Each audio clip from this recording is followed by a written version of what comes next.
We're back, Dubai, and we are bigger and better than ever. This is DXB Today.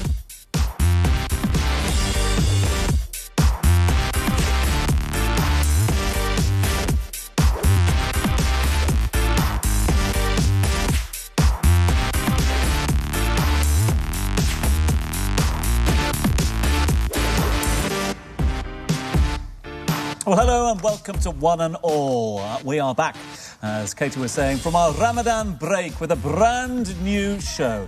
You asked, and as always, we, listened. So by popular demand, you are now tuning in to not 30, but 60 minutes, Dubai's, hottest TV show. Well, lucky you. We also have some new surprises along the way that you don't want to miss out. But before we get to any of that, I want to take this opportunity to wish everyone a very, very happy Eid Mubarak. It was amazing, wasn't it? And we had a fantastic Eid weekend, an extra long weekend as well. And I hope you all enjoyed the holy month. Guys, what do we think then? So Eid, what did we get up to? Long weekend? I mean, it was just another weekend as far as I'm concerned because I don't celebrate Eid, but I thoroughly enjoyed the iftars and the suhoors throughout the month of Ramadan, plus sleeping that extra hour in the morning because of the Ramadan school timings. I think the Ramadan timings should be permanent. What do you think? Half days, later start during the school. I really enjoy that 2 dinners because I have my regular dinner and then the suhoor. So it was nice, yeah. Okay, Tom, you? What are you saying? Yeah, I think it was, the weather, which has been outstanding. Delightful. I keep pinching myself at the moment, going, just make the most of it at the moment, because it's never going to go. We had some extraordinary sunsets. That all sounds very romantic as well. Not sure about the sunrises. No, maybe later, if that's all right. But just, as Ash was saying, bit of family time, bit of downtime. I didn't go anywhere. I was here for the Eid at least. And it was just good to spend a bit more time out there, taking time. Yourself? Yeah, exactly that. So my family are here as well, so it was just taking time, spending it with them, celebrating with a lot of friends. It's my 15th Ramadan in the UAE. Oh, wow. Oh gosh, you two are a lot younger than me. You've been here a lot longer than I have. Going there already, are we? Started already. But just saying, my 15th Ramadan, and as you say, the weather, amazing. It's not beach weather though, because I was at the beach and I was freezing. I literally took my towel and wrapped myself because I'm like, this is not swimwear weather. But if you are sitting outdoors somewhere, the weather has been stunning, unusually nice for April in Dubai. Yeah, we love it. How was your beach weather, Tom? Did you have to wrap yourself with a towel as well, Tom? Yeah, I love Pashmina at home. Right? Talking of pashminas, Fashion Revolution Week is upon us, which raises awareness about fair working conditions in the fashion industry. To shine some light on the topic, say hello to our first guest co-host of this new season. Who is it? Oh, hi guys, didn't see you there. My name is Millie, I'm the Editor-in-Chief of Cosmo Middle East, and I'm so excited to be joining the DXB Today team again. I will see you in there in just a minute.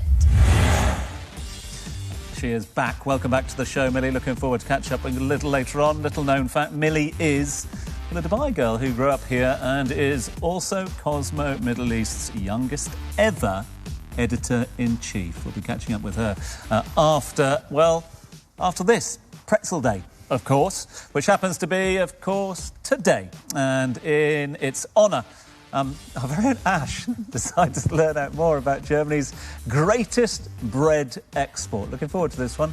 Let's take a look.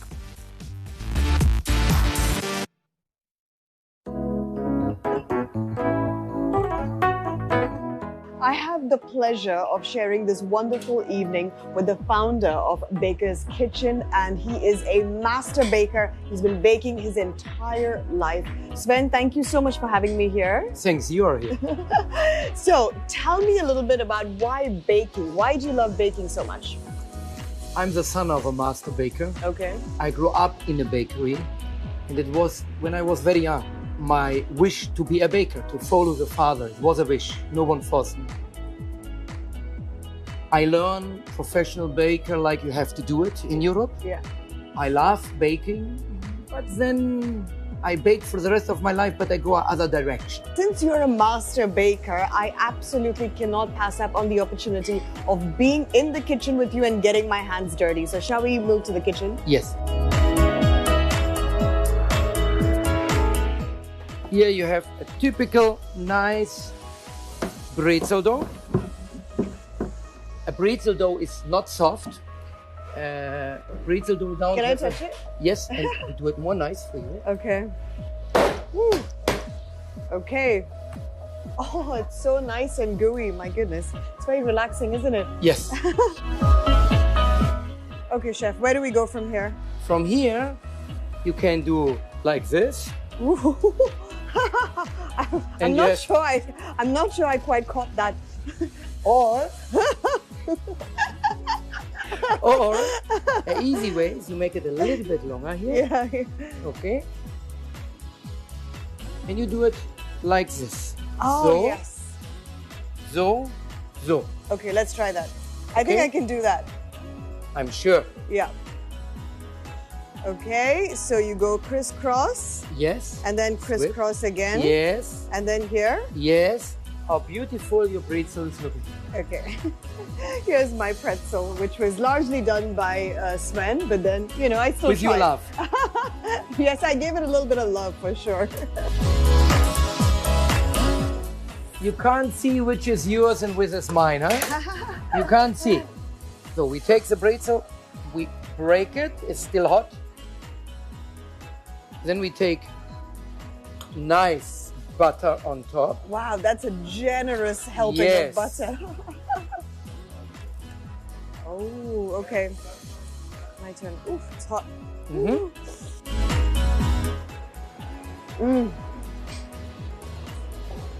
Delicious. It's nice and crunchy. It's so warm.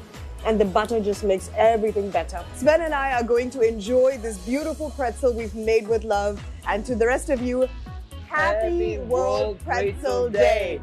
Cheers. Cheers.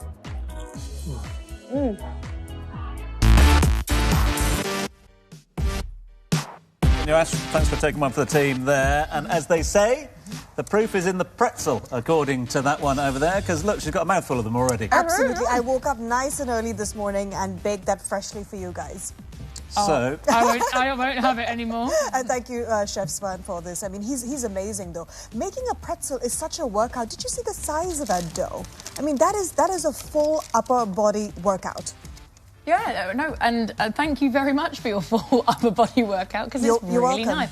Okay, pass them round, Tom. Sure? I'm okay with just Lily, do you like pretzels? I was going to say thanks for sharing. Keeping them over Sharing there. is caring. there we go. Okay, thank over you. to you. Ash, one for One you. for me. Let's just prove to all of our viewers this is not just a prop that the prop department have put together. I love the smell of the dough. But you know what? It's such an odd thing, the pretzel, because you wouldn't necessarily just go, I'm just going to eat a load of bread. Do you know what I mean? But you can literally just the pretzel as I am normalizes now. My personal favorite one is the small one that comes in a savory packet. I like to dip it in a little bit of Nutella and eat it. That one is one of my favorites. Lily, thank you so much for coming back on the show, by the way. I mean, the only reason I'm here is to beat my score from the quiz for last time. Not for the eat some pretzels. And eat some pretzels. That's number 2 on the list. So how was your Ramadan this year? It was good. We had a lot of iftar and sahur events, like you mentioned as well.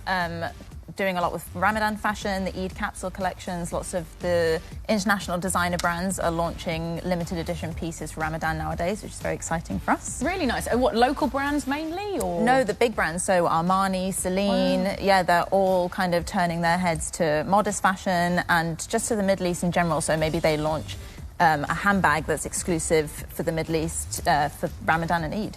Obviously, we had the small matter of the Dubai World Cup during Ramadan as well this year. First time in many years that we've seen the two coincide. Of course, fashion goes hand in hand with Dubai World Cup. Were there some stars or some absolute shockers of the show? What was your reading of it?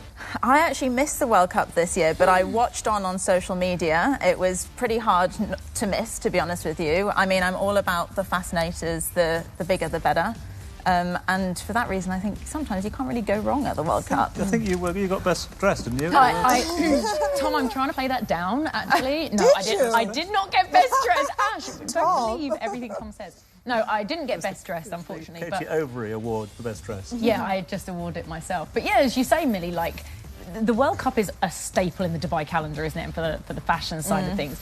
Yeah, I had a good old wander around, and I tell you what there was a lack of at this year's Dubai World Cup was the huge hats and fascinators that were super over the top. there were some lovely outfits, but do you know what I mean? Mm-hmm. So I don't know. It's going to be interesting to see how it develops as well. Moving on. Well, I wanted to talk to you a little bit more about this, the fashion revolution that's happening. What can you tell us about that? So Fashion Revolution Week started 10 years ago today, and it started with the Rana Plaza tragedy that happened in Bangladesh, and it just meant that the whole fashion world really turned their attention to ethical fashion. What are the conditions that people are working in? What's happening in the supply chain from start to finish?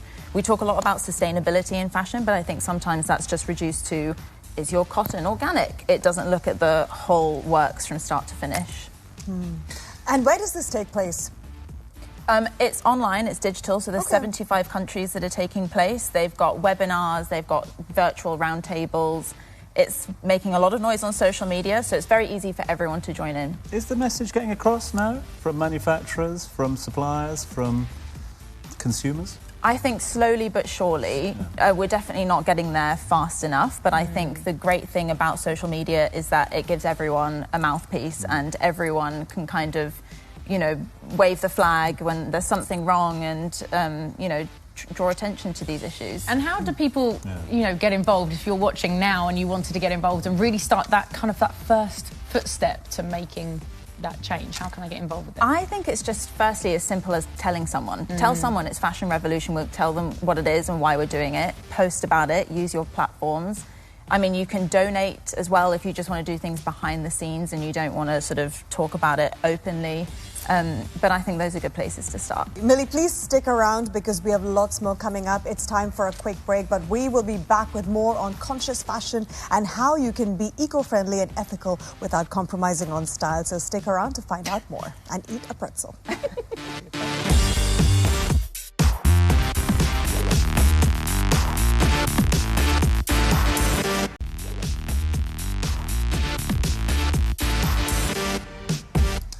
Welcome back to the show where we are still wiping down the old pretzel crumbs here, there and everywhere. Our guest tonight has built an entire movement to push brands to become more sustainable and ethical. It is a warm welcome to Aisha Sadiqa, who joins us now live on the show. Aisha, thanks so much indeed for being with us. Thank you. Thank you so much for having us. Listen, talk to me more about ethical elements. I mean, because we were discussing it with Millie a little bit earlier on, there seems to be more momentum towards sustainability in the garment and the clothing industries at the moment. But what prompted you to set up your organisation? As Millie said, after watching a documentary called True Cost, it made a big change in the way I shopped or thought about the fashion industry as a whole. I had started a different brand a few years ago, and that's when I got in touch with you. And then later on, we realized that in UAE especially, the main source of fashion, which is fabrics, was not available. There was a lack of it, or zero actually sustainable, ethically sourced fabrics. Hence, my partners and I, Sana and Sonam and I, said, I think this is where we need to start. It's not just about, you know, talking about sustainable fashion and throwing it out to you know all the time. We need to show people what it can be done and how it can be done, and also, like Ash was saying, how not to compromise your style but still be ethical and sustainable. I have an ethical and sustainable wardrobe.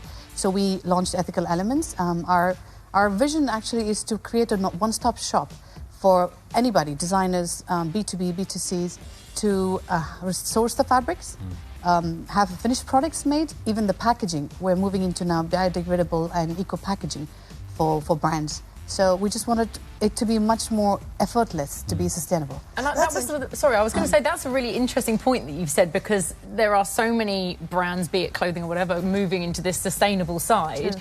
And then it's chucked in a plastic bag. Yeah. And I'm thinking, well, hang on. So that's very interesting that you've gone that way. Yeah. And also, I don't know if you agree, but a lot of brands that rose to popularity in early 2000s have come under increasing scrutiny now for not practicing sustainability. What would you say are some of the environmental damages this can cause, fast fashion? I was just discussing back there. I said the main pinching point for me is the ethical part of being sustainable fashion. It's the ethics of it, it's the minimum wages, it's the people who are behind the scenes of everything that you see out there in the shopping windows. People are affected, and then the planet, the plastic that is used, the chemicals that are used producing these fast fashion brands, the how fast it's produced and thrown away. I mean, before, like I was saying, there were 4 fashion seasons, and now there's every week there is a fashion new trend or a fashion season coming in. So people are just buying and not realizing that they're just discarding items like candy wrappers. Yeah. So $5 T-shirts, $5. It's fine. So, Millie, just to bring in this conversation here, I see a problem here because it seems to be a supply and demand issue, and the consumerism that we all buy into at the moment is driving fast fashion. That's why fast fashion is so successful. So how do you break that momentum? How do you break the cycle?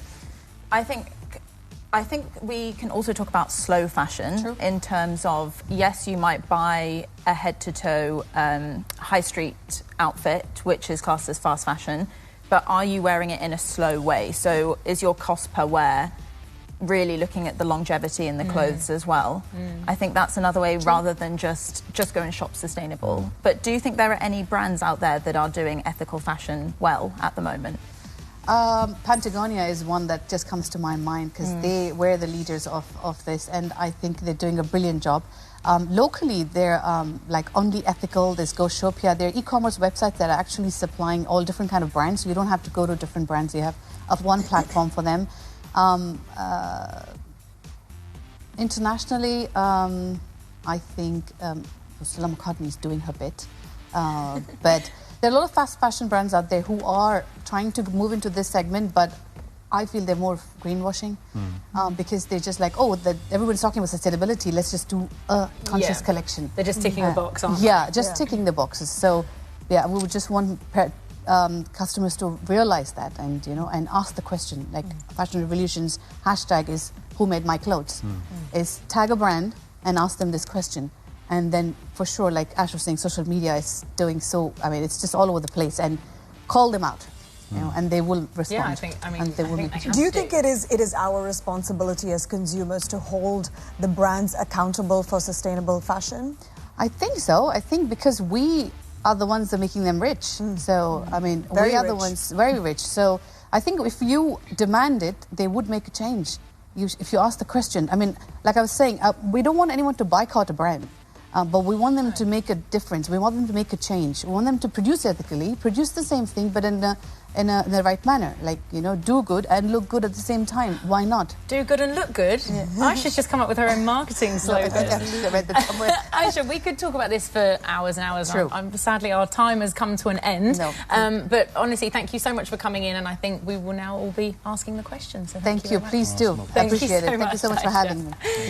Thank you so much. Right now, brands, of course, must do their part in ethical fashion, as Aisha was saying. But there are other ways to look chic while still being eco-friendly. It's called upcycling, and Louis went to the Dubai Institute of Design and Innovation to find out more. Let's take a look.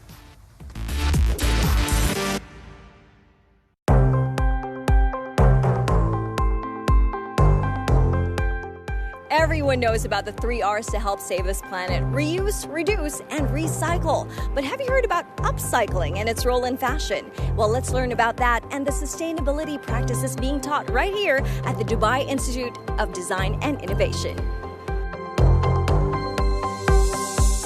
We're here right now with Emily Duval, one of the faculty members at Dubai Institute of Design and Innovation, and she teaches a class in upcycling and more. But tell us a little bit about upcycling in general. What exactly is it? Yes, so upcycling is a design practice which consists to use already existing objects, in the case of fashion design, textiles and clothes, and to redesign them to have new objects. But not exactly using it the same way anymore. So pre-loved, and then you make it your own. Exactly, understanding why they are pre-loved and to make them loved again. Tell us a bit more about the biomaterial that you have here in your school. So biomaterials, it's research on biodegradable materials that could be an alternative to polyester materials, for example. So it's bioplastics, bio-leather.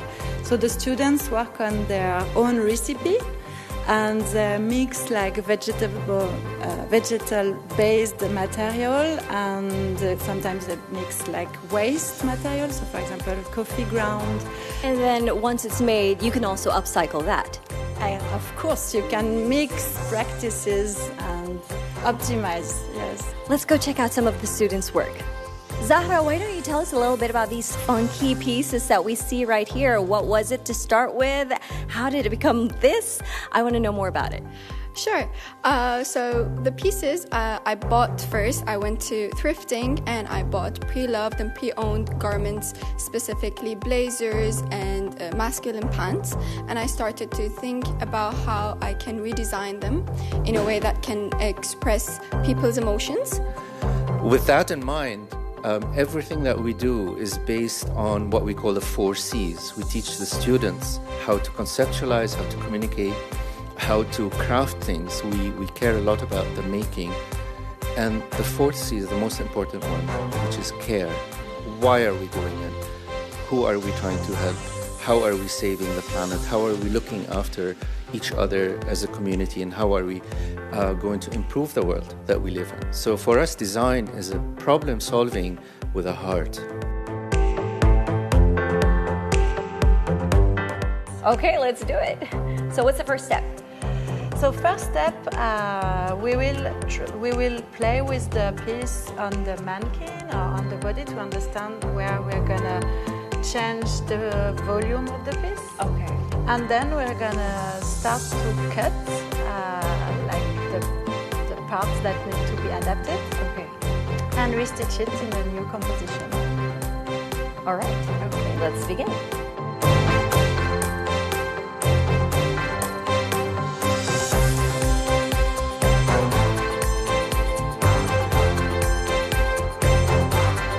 Well, we saw it on the mannequin. It's time to try it on. Let's go. So these are the final pieces. It's the pajama pants turned blouse, thanks to Emily, and the coat turned skirt, thanks to Zahra. I had an enjoyable and educational time here at the Dubai Institute for Design and Innovation and learned about upcycling that you should try as well. Not just because you'll create cool new pieces, but because you might be saving the planet one outfit at a time.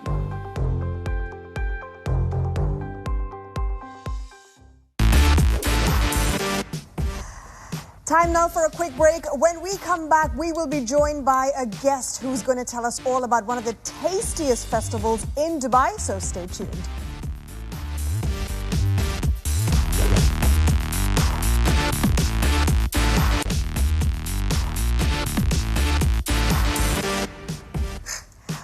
Welcome back to the show. Now, the Dubai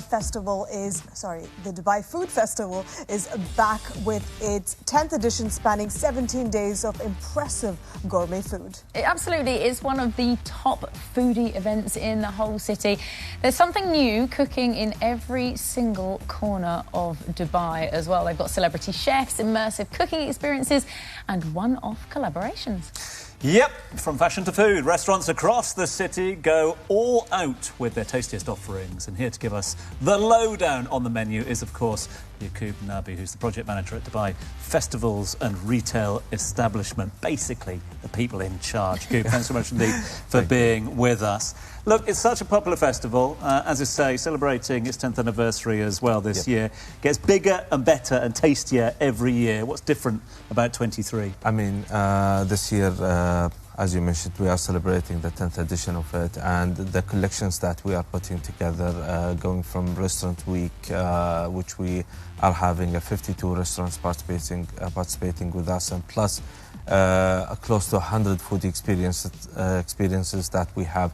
One of the also new concepts that we have is actually the 10 dirham dish, based on the 10th anniversary of. Tell me more. So basically, we are reaching out to we have reached out to all the restaurants, hotels to be part of it. It's basically different type of dishes to be discounted to 10 dirhams. So the original price may be going to be 35, 60, 70, 80, 90, or more than 100. The price during Dubai Food Festival is going to be 10 dirham. Can that apply to fine dining restaurants? Definitely. Oh, really? Definitely. Wow. One of the restaurants that we have is actually Hell's Kitchen. The date pudding is actually 10 dirham. So look at that. Wow. Yeah. I mean, it's fantastic. So it's on now until the until 7th of May. 7th of May. Okay. Yep. And how have you seen it grow in the last 10 years then? Yeah, I mean the food scene in Dubai, we can all see. Yeah. We can all see it now. It's really growing. Michelin stars coming in Dubai, and also the MENA base. I mean the award thing that happened in Abu Dhabi is actually a lot of the restaurants that they got the awards is actually based in Dubai. So we see a lot of also international chefs actually coming to Dubai or opening their restaurants in Dubai, because they see that the food scene in Dubai is actually growing. And this is what we do is during Dubai Food Festival we try to highlight them, and also we have the campaign which is Gastronomy Always On, which is basically we're highlighting the food scene in Dubai all over the year. Yeah. You mentioned foodie experiences, and I'm a foodie and I love to experience new things. Are there any famous chefs who will be visiting Dubai? Definitely. We have chefs in town also. We have Reem Uthman, Vikas Khan, and other also international chefs that they are coming to Dubai. Plus we have the chefs which they are here actually in Dubai. It's interesting, isn't it? Because you mentioned at the top of the chat there that, you know, we've seen the scene grow and grow and grow here. Millie, you've grown up here as well. Can you imagine that we've got to this stage now where not just international chefs are coming here to play their trade, but also you're seeing brands here expand internationally as well? I know, I've been here 30 years now and counting, which also shows my age.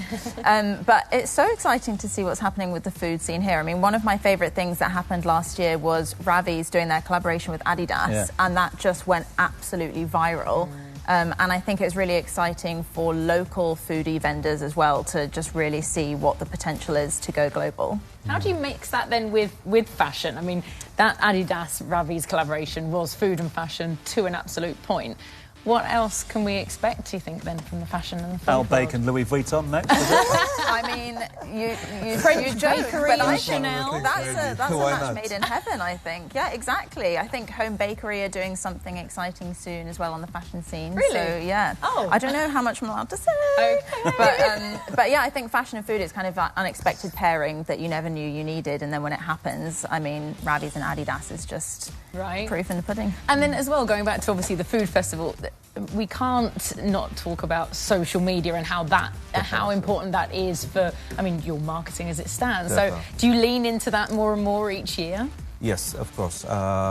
Social media is a really important aspect of Dubai Food Festival, and the way that we show actually all the experiences. We show, we tell actually the people to see what is going on through in Food Festival, if it is during in Beach Canteen or also others. In Beach Canteen, actually, we are doing an exhibition for Picture for Gulf Photo Plus, which is basically food focus photos. The award winning of these photos are actually having their pictures there. Quick question, just to wrap things up as well, and it's an unfair one, I know, because you've got to be fair to all the outlets that are taking place, but if there is one experience out there, one top personal pick that people have to do, or at least try, what would you suggest? I mean, there's a lot, but if you are talking to me, there's one which I wanted. I'm going for it with the black tab, basically doing crazy shakes. Oh yeah. Wow. So yeah, and these these for kids, but I'm gonna join them because I love They're not it. just the kids. I take offence to that. As a parent of 3 kids, I'm hoping that those shakes are at 10 dirhams each, are they, or not? No, not in black tap, but there is a lot of other things. Do you know definitely. what? I've never had a black tap crazy shake. Yeah, neither have I. Oh my It's too much goodness. sugar for Okay, me. right, we better head to... Yeah. They miss Jakob, how many I know. outlets would you say are participating? I could say more than, with all the restaurants, maybe more than 400, 500 Okay. restaurants. Would you say all of Dubai is pretty much involved in Yeah, it? we see in all our pillars or all our concepts that we have, we try to look into the demographic locations of all these places. So we try to spread, let's say, Deira and Bar Dubai and all the other locations that we have. So basically, and also if you go and visit DubaiFoodFestival.com, you're gonna see it actually based on neighborhood. So each neighborhood, what do they have? So you don't have to travel too far as well, something for everyone. Yep. You're always thinking, see? Always thinking, Yacoub and the team. Yacoub's going to stick with us as well, but we've got something, and finally, if you like, something a little bit new. It's time for our brand new segment. We're calling it the Daily Roundup, should we call it that? Or I think so. It's time to take a look at, well, it's time to take to your happy place, where we discuss the hottest topics trending in Dubai right now. KO, what is today's Roundup for you? Thanks, Tom. Right, today's Daily Roundup. We're going to take a look back at the highlights from the Holy Month and, of course, Eid al-Fitr. I mentioned earlier that it's actually my 15th Ramadan in Dubai.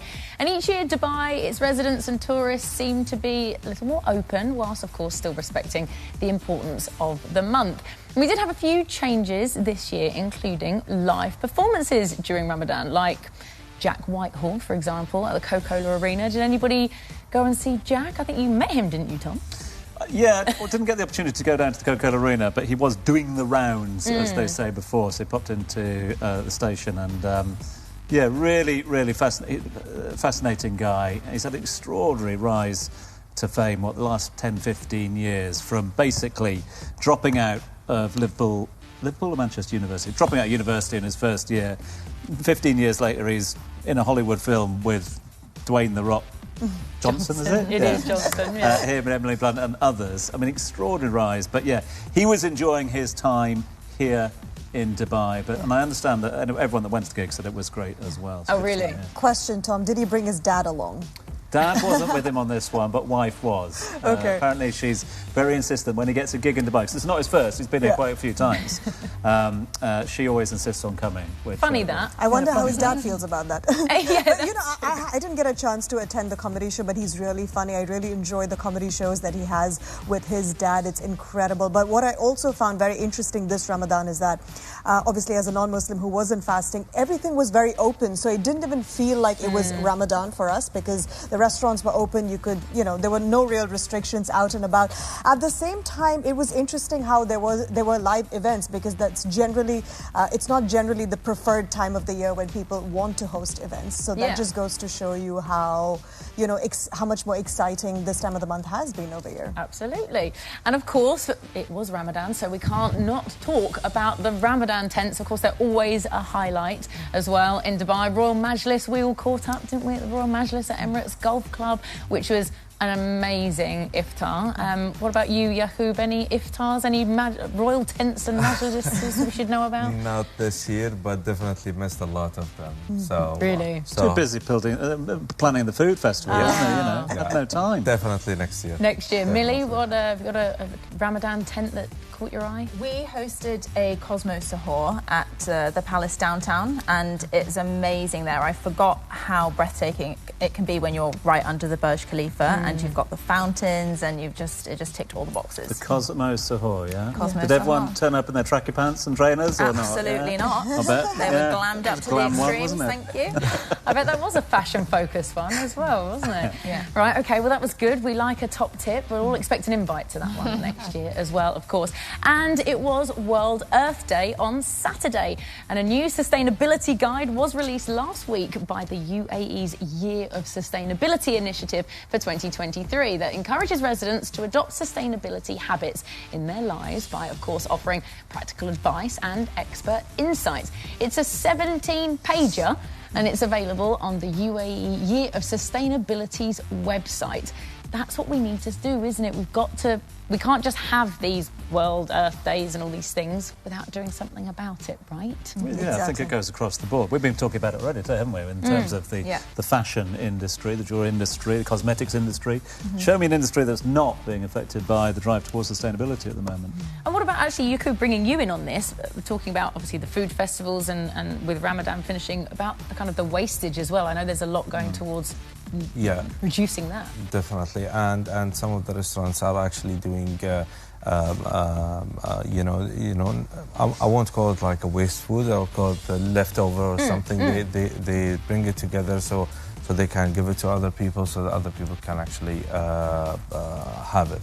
So these are kind of sustainability things, and also Dubai Can was actually one of the things that actually part of restaurants for this season, instead of using plastic water, so they're using reserve water for it, and also on all the other hotels using the non-plastic water. Big steps. That's what we need to start doing. I really like some of the advice that they've given, because it's all about building lasting, sustainable habits among people. So one was food portioning, which I think is incredibly important. This is one that I'm very particular about in my household as well. I try to avoid wastage as much as I can. Switching to slow fashion. I can't say I've quite adapted to that one, but we'll get there slowly but steadily. See what I did there? Yeah. Adopting a more plant-based diet, hard pass, and reducing red meat consumption. So what, just eat chicken all day? I mean, I don't know. I don't know how much of this is sustainable for me personally, but definitely, they had some good advice to share. But I think you need to pick out then what would work for you and what steps you can do. So if it's not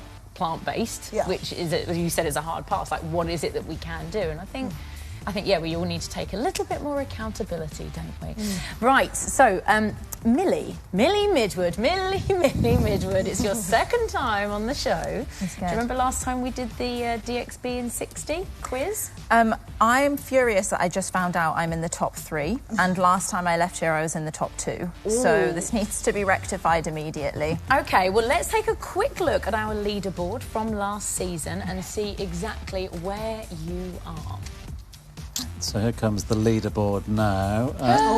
Millie Midwood in third. Who is Maha?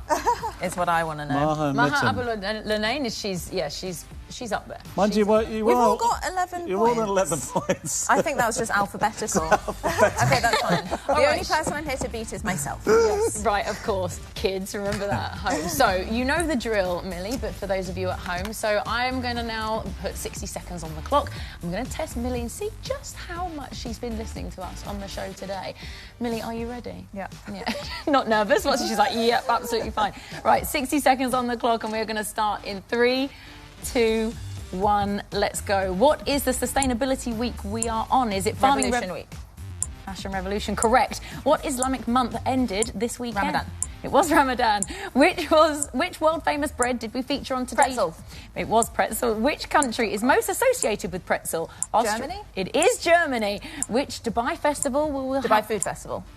She's good. Which sustainable fashion trend did we feature on today's show? Ethical elements. Thrifting or upcycling? Upcycling. Correct. Where did our presenter go to find out about upcycling? Was it the Dubai Institute of Design and Innovation? Yes, it was. It was. DD. Is this the 10th edition of Dubai Food Festival or the 25th? 10th. It is the 10th. What new feature is being introduced at the festival this year? 10 dirham plate or 10 ingredient dish? 10 dirham plates. Correct. Which Emirati dish is made from rice, meat, spices and is popular during Dubai Food Festival? Is it mashbouz or shawarma? Mashbouz. Correct. What is the aim of Fashion Revolution Week? Is it to promote fast fashion or to raise awareness?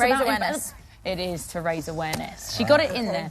11 points, ladies and gentlemen. Round of applause, please, for Millie. Well done, Millie. Well done. At least I didn't get lower than my last I mean, one. to say you were competitive there, Millie, was a bit of an understatement. My heart rate, if you could see my heartbeat on my Apple Watch, is alarming. It's good, though, because it's new season, so you're up there on number 1 anyway. So we'll see how you do throughout the season. Don't give her props for being number 1 of the first show. No, but you know what? Because, it's 60 minutes of coverage. Okay. 60 minutes of content rather than 30 minutes. A lot more thinking going on Thank you there. very much. Thank you. I mean, I was pretty zoned out and you did really well.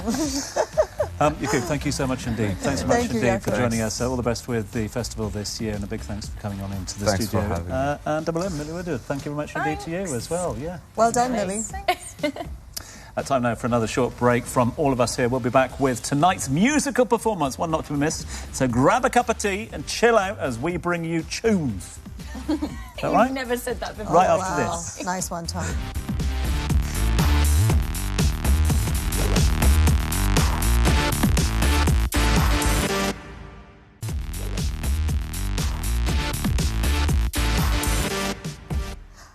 Welcome back. You're watching DXB Today, and time now to get to know our performer for the evening. Her name is Nouri, Syrian-born, raised in New Zealand, and currently living between LA and Dubai. Nouri, welcome to the show. Thank you for having me. First of all, can I tell you, you're giving me Georgina Rodriguez. Oh, really? I'm loving this look. Thank you. When you first came in, I asked her if you are one of the fashion designers that we're going to interview on the show, but you're actually the performer. Yes. Okay, Nouri, we want to know a little bit more about you. I could talk about fashion all day, but you're here to talk about your music. So tell us about that.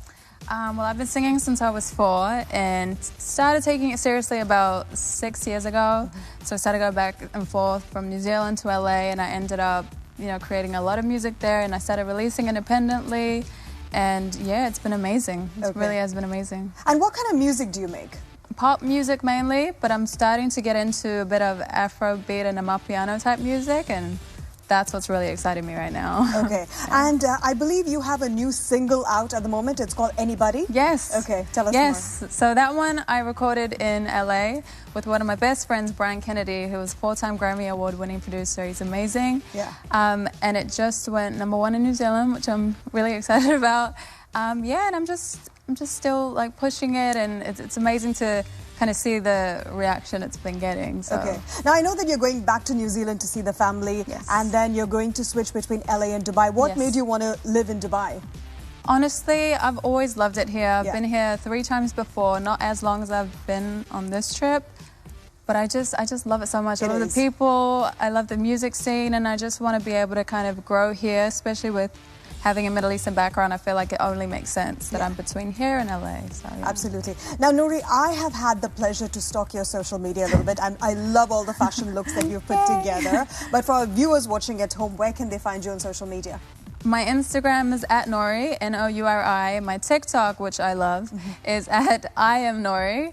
And YouTube as well, Nouri Official. Twitter, IamNouri. Everything is either Nouri or @IamNouri. So okay, perfect. So we will give you some time to get ready, because I know that you have a wonderful performance waiting for us, and I'm going to head back with my friends right there.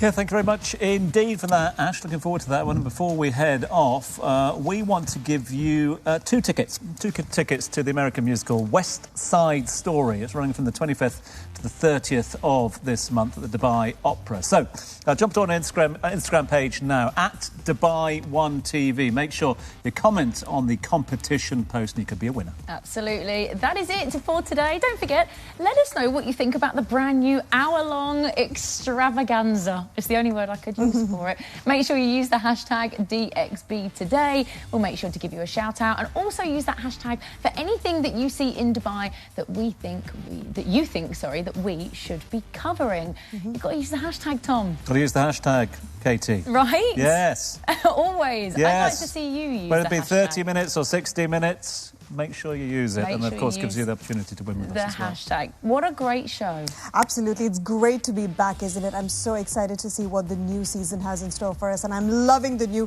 60-minute format of the show. And, of course, we have a performer coming in just a bit. Now, join us tomorrow for another sparkling episode. Have a fantastic evening. Good night. Masalama from all of us here at DXB Today. And Nouri, take it away.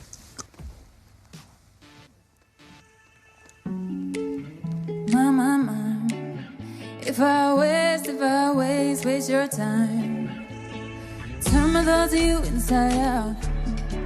Being friends, yeah, it's not the same. Messed around and I lost my mind. I don't know how to play it safe. I try and I'll try again. I'm falling out of line, 'cause I thought that I'd be fine. I try. So tell me if you feel the same. Do you mind, if I waste your time? And if this don't last, then at least I ask, do you mind? Do you mind, if I waste your time? And if this don't last, then at least I ask, do you mind? No, I've never been here before, but our feelings don't feel brand new. Try to run and I feel some more. There's some things that we can't undo. I try and I'll try again. I'm falling out of line, 'Cause I thought that I'd be fine. I'll try. So tell me if you feel the same. Do you mind, mind? If I waste your time. And if this don't last, then at least I ask. Do you mind, If I wake you up at night and I never call you mine, would you mind? And if we both cross the line and we know it wasn't right, would you mind? Would you mind? Would you mind? Would you mind? Would you mind? Would you mind? Would you mind? Would you mind? And if this don't last, then at least I ask. Do you mind? Do you mind? Do you mind? Do you mind? Do you mind? If I waste your time. And if this don't last, then at least I ask. Do you mind? Do you mind? Do you mind? And if this don't last, then at least I ask. Do you mind?